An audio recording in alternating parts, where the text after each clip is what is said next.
박희락했습니다. 4월 20일 미국 CNN 방송의 보도 이후 북한 김정은 국무위원장의 건강 상태에 대한 보도와 억측이 난무하고 있습니다.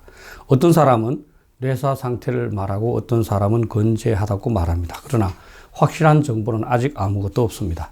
한국 정부도 특이 동향이 없다라는 말만 반복할 뿐 소문이 루머라고 단정하여 배척하진 않고 있습니다. 다만 한반도의 장래 중대한 사태라면서 정작 가십성에 관심에 그치고 있는 것 같은 안타까움은 있습니다. 첫째, 저는 이 기회에 우리의 대북 정보 역량을 점검하고 대북 정보 체제를 전반적으로 개선하는 기회로 삼을 필요가 있다고 봅니다. 우리는 북한과 인접하고 있고 북한의 침략 의도를 알아내고자 수십 년 동안 다양한 방법으로 정보를 수집해 왔습니다. 따라서 세계의 다른 어떤 국가보다 북한의 내부 정보를 정확하게 수집 및 분석할 수 있어야 합니다. 정부가 알면서도 다양한 요소를 고려하여 밝히지 않을 수도 있겠습니다만 그동안 대북 정보 채널들을 제대로 관리하지 않고 있다는 주장도 있어서 의심스러운 점이 있습니다. 대통령부터 국정원장에게 북한에 대한 우리의 정보 수집 능력이 어느 정도인지를 문의하고 미흡한 부분이 있으면 이 기회를 통하여 보완하도록 지시해야 한다고 봅니다. 둘째, 이 기회를 통하여 현 정부의 대북 정책에 대한 반성 또는 점검도 필요할 수 있습니다. 그동안 정부는 북한이 어떤 모욕적인 언사를 사용하더라도 인내하면서 북한 수뇌부와의 좋은 관계를 유지하고자 노력했습니다. 그런데 중국의 의료진이 북한에 들어갔다는 보도에서 알 수 있듯이 북한은 중국과는 상의하는 것 같은데 한국의 지원은 전혀 요청하지 않고 있습니다. 급할 때 찾는 관계가 진정한 관계 아니겠습니까? 비공식적으로라도 북한의 정책 결정자들이 한국 정부 관계자의 의견을 묻고 필요하다면 한국 정부의 지원을 요청할 수도 있는 관계라야 좋은 관계라고 할 수 있을 것인데 그 정도에는 미치지 못한 것 같습니다. 셋째, 유튜브를 통하여 반복적으로 말씀드렸습니다만 북한 지도자 유고가 남북관계 돌파구를 열 수는 없습니다. 1994년 김일성과 2011년 김정일의 갑작스러운 사망 때 경험했듯이 북한의 지도자만 바뀔 뿐이기 때문입니다. 다음 지도자가 더욱 평화적이거나 합리적일 수도 있지만 그 반대일 가능성도 배제할 수는 없습니다. 북한 지도자 유고로 북한이 붕괴되고 그렇게 되면 통일을 이룩할 수 있다는 것은 감나무에서 감이 떨어질 것이라고 생각하면서 입을 벌리고 누워있는 것과 같습니다. 온갖 고민을 하고 온갖 지혜를 짜내도 어려운 것이 통일인데 저절로 도둑이 들어오듯이 통일이 주어질 것이라고 믿는데 어떻게 통일이 다가오겠습니까? 넷째, 아직도 북한에서 불안정 사태가 발생하면 우리 영토는 한반도와 그 부속 도서로 한다라는 헌법 제3조를 근거로 북한 지역을 접수하면 될 것이라고 생각하는 사람이 있는 것 같습니다. 국제사회에서 남북한은 유엔에 동시 가입한 별도의 국가로 인정되고 있습니다. 오히려 중국이 동맹조약을 근거로 대규모 군대를 파견할 가능성이 높습니다. 그럴 경우 과연 우리가 전쟁을 각오하면서 중국의 침입을 막을 수 있을까요?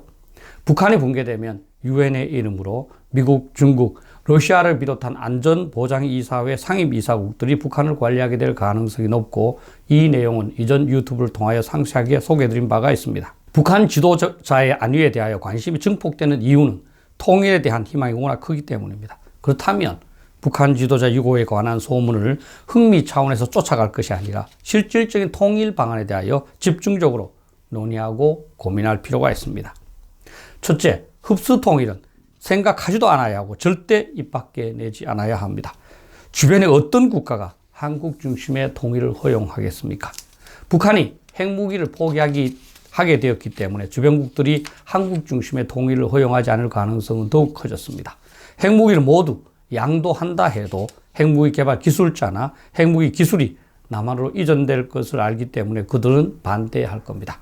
북한 정부나 북한 주민들이 흡수 통일을 수용하겠습니까?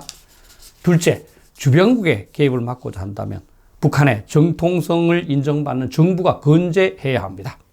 북한 정부만이 중국이나 러시아의 개입에 대하여 노라고 말할 수 있고 그러면 중국과 러시아도 내정 간섭이 불가능해지기 때문입니다.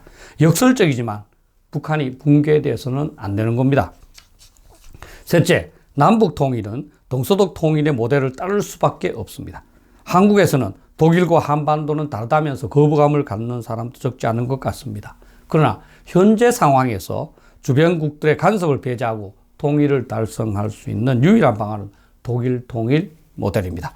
동서독 방식으로 북한 정부와의 합의하에 통일하는 것은 우리의 민족 공동체 통일 방안의 취지에도 맞습니다.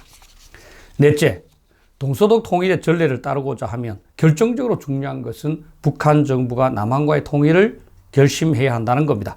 이것이 없으면 이후의 과정이 진전될 수가 없기 때문입니다.